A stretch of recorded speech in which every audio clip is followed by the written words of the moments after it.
Salut la team. La chronique de Sandrine. Salut la team. Alors, que de choses depuis la semaine dernière. Comme je vous l'ai dit lors de ma première chronique, je vais vous parler de tout et de rien. Pour commencer, et oui, je m'excuse encore, mais la semaine dernière, j'ai oublié de vous parler de mes petites baguettes divinatoires. Et lors de la première émission, j'avais demandé à Guillaume, notre mentor de la radio, de tirer au sort une de ces baguettes. J'ai oublié de vous la lire, du coup, je vous la dicte à la fin de cette chronique. Je vous ai dit aussi que j'allais vous parler des petites anecdotes du quotidien. Eh bien, vous savez quoi ? Ça a commencé à la fin de notre première émission. Petit débrief, on sort du studio, on se dit au revoir. Et là, pas 2 minutes après, je rappelle Laetitia. Évidemment, elle ne répond pas. Bon, c'est pas grave, elle a une excuse, elle conduisait. Du coup, j'appelle Cyril, notre charmant technicien. Au secours, ma voiture ne démarre plus. Je vous le donne en mille, c'était la batterie. Bref, trop tard pour aller en acheter une, on va attendre le lendemain. Du coup, me voilà piétonne, bon, pas pour longtemps. Mille merci à mon chéri de m'avoir prêté sa voiture. Mais là où je veux en venir, c'est que le lendemain, je suis allée chercher une batterie. Alors, n'attendez pas de chute à cette histoire, il n'y en a pas. Hein. Non, juste quand j'allais faire mon changement de batterie toute seule comme une grande, car oui, je fais partie de ces personnes qui n'ont pas appris à demander de l'aide et à faire tout toute seule. Et puis de toute façon, monsieur travaille, donc voilà. Désolée, l'histoire la plus longue du monde juste pour parler de ma batterie. Hein. Une chronique entière, désolée. Je reviens à ma voiture, j'ouvre le capot et là, un monsieur s'arrête. Il ouvre son carreau, il était avec sa femme et me dit « Vous avez besoin d'aide ?» Moi ? Besoin d'aide ? D'un homme ? Bien sûr que non, je suis une femme indépendante, voyons. Non, en vrai, j'ai accepté son aide. Du coup, je lui ai dit que j'allais lui faire un petit clin d'œil ici. Alors, Driss, si tu nous écoutes, merci pour ta bonne action. Tu m'as montré qu'il existe encore de belles âmes et surtout, tu m'as fait gagner du temps. Parce que même si je sais changer une batterie, je ne l'aurais pas fait aussi vite. Non, il m'aurait fallu toute la matinée au moins. Les gens qui viennent en aide à des inconnus, moi, je dis oui. Voilà, c'était mon petit moment de forte émotion de la semaine. Donc, je vais vous parler aussi des événements à venir.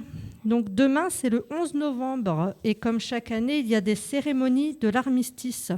Donc, vous pouvez aller rendre visite dans les églises, etc. Donc, à Compiègne, La Croix-Saint-Ouen, Jaume, Marny, Venette, vous en avez un petit peu partout. Et je trouve que c'est important de se remémorer ce genre d'événements parce qu'il faut continuer à poursuivre la mémoire de nos anciens partis trop tôt, toujours. Donc, il y en a partout et voilà. Donc, dites-moi les amis, vous faites quoi ce week-end, vous ? Vas-y, voilà, ce week-end ou demain ? Ce week-end. Ah, ce week-end. Oh, dormir. dormir bon, avec Cyril va dormir aussi avec madame, du coup. Hein ? T'as tout compris et j'ai besoin de reprendre des forces vu les 5 jours qu'on a eus. Attends. Dimanche, il y a une brocante en salle ouais. Où je participe pour les Restos du Cœur ça, à Ribécourt, donc de 10h à 18h. Donc, on vous attend nombreux. Rien d'autre, Cyril ? Non, pour moi je veux juste toi, du tu vas repos. juste dormir. Ok, juste on a repos. compris, tu vas faire dodo. son hibernation. Alors, moi, je vous invite à partir de jeudi et jusqu'au 9 décembre à la médiathèque de Jo, vous trouverez une exposition Stop harcèlement scolaire et c'est gratuit. Donc, il y a eu la journée mondiale de lutte contre le harcèlement scolaire qui était jeudi dernier. Donc, pour partir dans la lancée de ça, je trouve que c'est pas mal d'aller voir ce genre d'exposition. Oui, et je crois que donc, ce jour-là, il faut porter du vert, parce que les enfants devaient porter du vert. Et je trouve ça une très belle action. C'est ça. Ensuite, vendredi débute le 8e festival Envoi à Compiègne, ou proche de l'Arc. Donc, ce festival offre une vitrine exceptionnelle de l'art lyrique et du chant choral, et jusqu'au 18 décembre. Dans un tout autre registre, un concert de métal au Zicodrome avec quelques groupes fort sympathiques. On continue avec Quelques mots d'amour, une comédie de Nicolas Taffin que vous pourriez voir au Théâtre à Moustache tout le week-end. Réservation sur leur site internet. D'autres pièces sont également à l'affiche.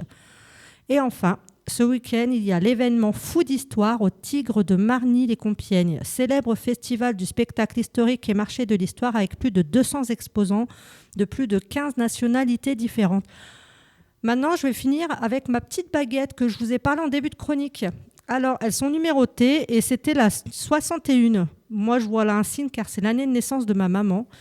Donc, la petite baguette, elle dit que Osez sortir de votre zone de confort et embrassez le changement avec confiance. Soyez courageux et persistez dans la poursuite de vos rêves, tout en gardant un œil objectif sur votre situation et sur le monde.